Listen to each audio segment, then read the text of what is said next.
नमस्कार बंधुरा सबिता किचेने सबाइके स्वागत। आजও আমি আরো একটা রেসিপি নিয়ে হাজির হয়ে গেছি। আজ আমি বানাবো কোয়াশের ডোগা। কোয়াশের ডোগাটা আমি কি করে বানালাম সেটা একটু ভালো করে আপনারা দেখুন আর বাড়িতে ঠিক আমার মতন করেই আপনারা বানিয়ে ফেলুন। আমি পোস্ত দিয়ে কোয়াশের ডোগাটা বানিয়েছি।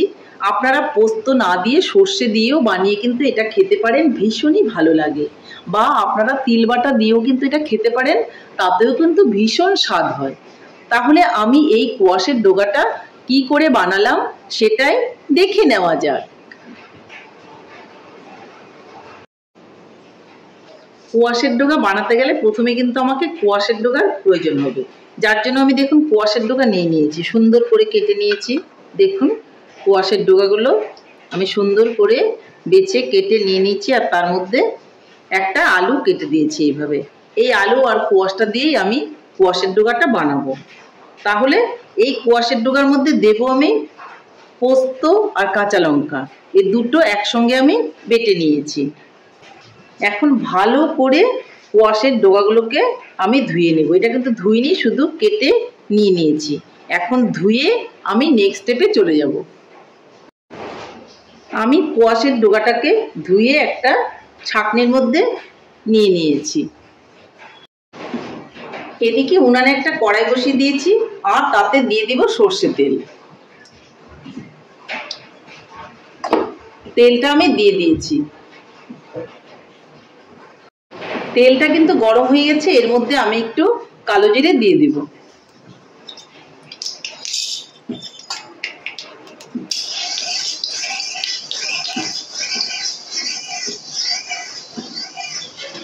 এখন এর মধ্যে আমি কোয়াশের ডোগাটা দিয়ে দেব।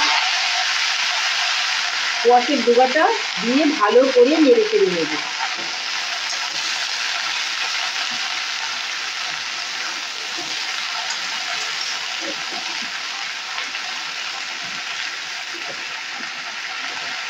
উপর থেকে দিয়ে দেব স্বাদ মতো লবণ, দিয়ে দেব একটু হলুদ।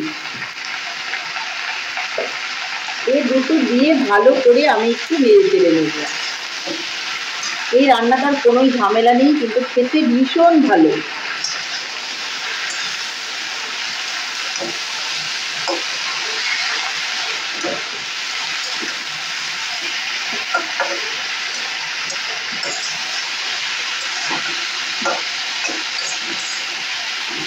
লবণ হলুদ দিয়ে নেড়ে চেড়ে একটা চাপা দিয়ে রেখে দেব।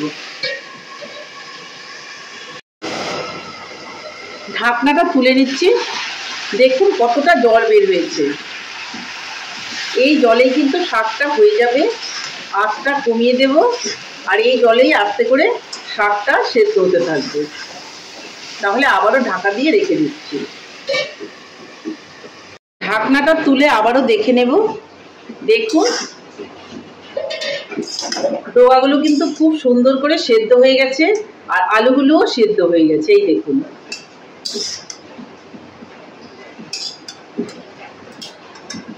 দেখুন কতটা সেদ্ধ হয়ে গেছে, একদমই সেদ্ধ হয়ে গেছে। দেখুন আর আলুটাও সেদ্ধ হয়ে গেছে।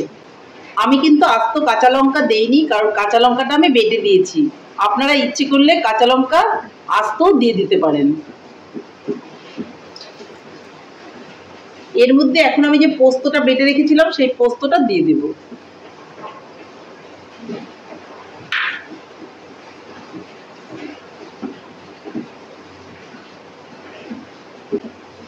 বাটিটা ধুয়েও একটু জল দিয়ে দেব।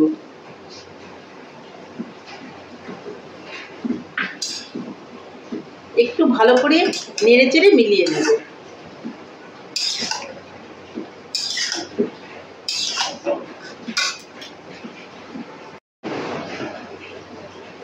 এর মধ্যে এখন দিয়ে দেব অল্প করে চিনি।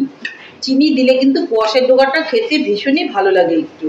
আর আপনাদের যদি কোনো অসুবিধা থাকে তাহলে চিনিটা বাদ দিয়ে দেবেন। আমি একটু দিয়ে দিচ্ছি।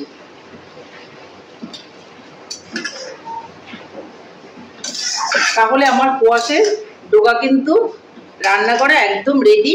আমি এখন এটাকে নামিয়ে নেব। কোয়াশের ডোগা ফাইনালি রেডি। তাহলে বন্ধুরা, আমার রেসিপিটা কেমন লেগেছে? আমার রেসিপিটা যদি আপনাদের ভালো লাগে তাহলে লাইক, শেয়ার, কমেন্ট করতে ভুলবেন না।